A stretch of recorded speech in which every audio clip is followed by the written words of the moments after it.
PM. Doesn't fit it. So I'm going, yeah, okay. Mm-hmm.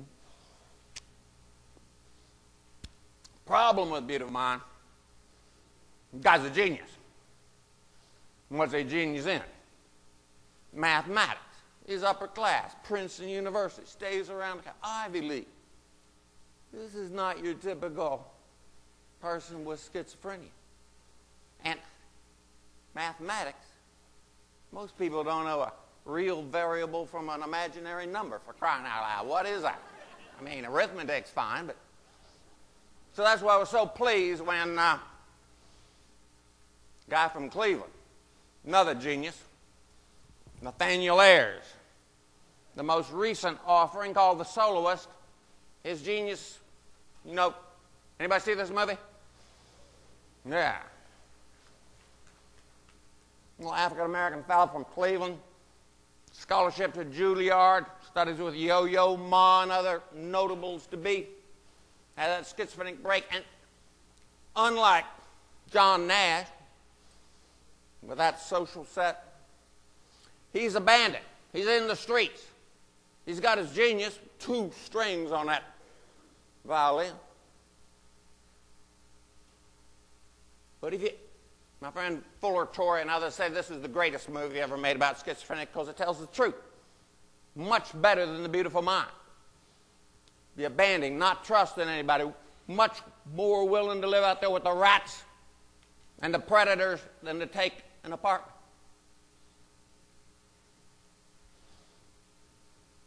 We were pleased that it starred, got a lot of press, and NPR did 2 stories on it the day it premiered. We got Robert Downey Jr. and Jamie Foxx here.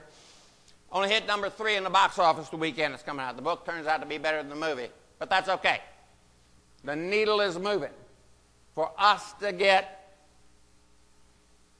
not a romanticized image of who we are, a realistic image, but to show that we can move toward recovery.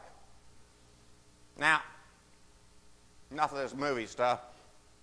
Just go over briefly reality, my perspective on reality. I was put in this place, 16th floor, Bethesda Psychiatric Ward, when I was 25 years old.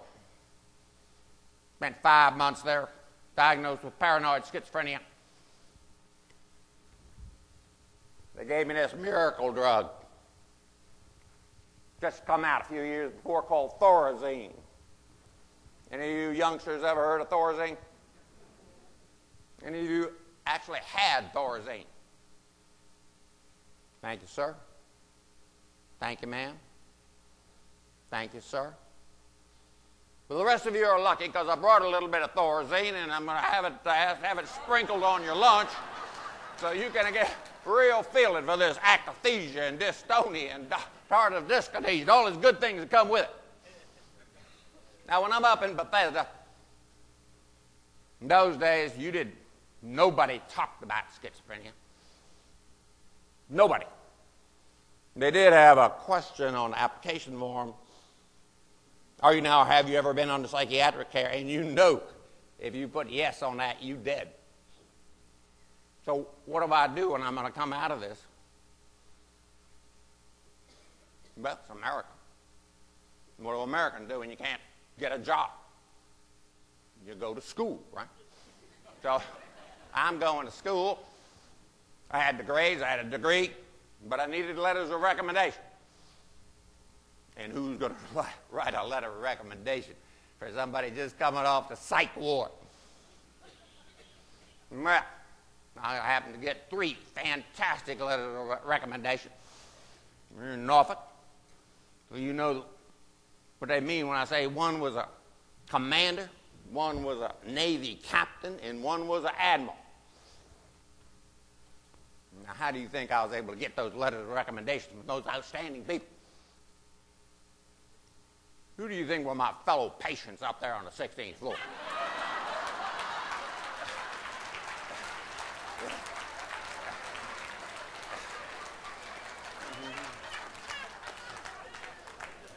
And I'll never forget that commander, big, he's a physician, big, when he lit his cigarettes to get smoking the other day, he called him conflagration, called me Gunny, Marine Corps.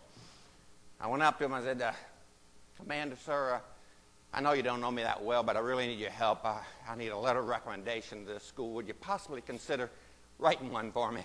Sir. He goes, no. Takes a step. No. No. But if you write it, I'll sign it for you. And that's how I know I got 3 of the finest letters.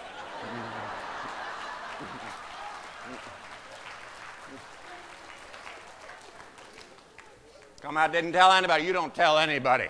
Hi, I'm Fred, and I'm schizophrenic. What's your name? No, no, no.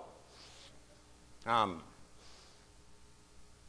Captain Frese, retired U.S. Marine Corps, graduate school student, international business.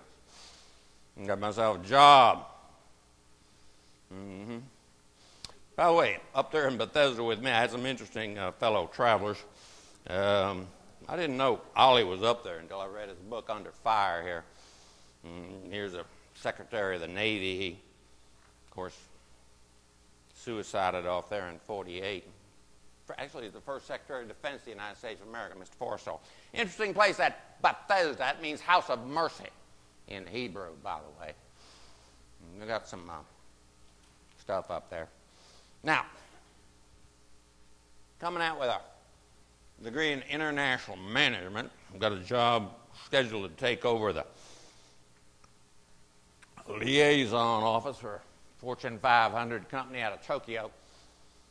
But I had to go, after a couple of months, I had to go to Milwaukee, where the company headquarters was. And it was there I think I had my turning point. What do you mean turning point?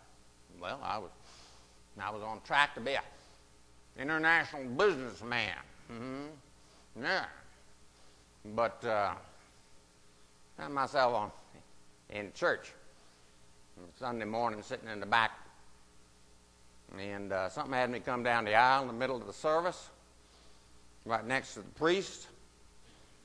Now, for those of you who don't go to church, I should probably explain, this is not normally encouraged during the service.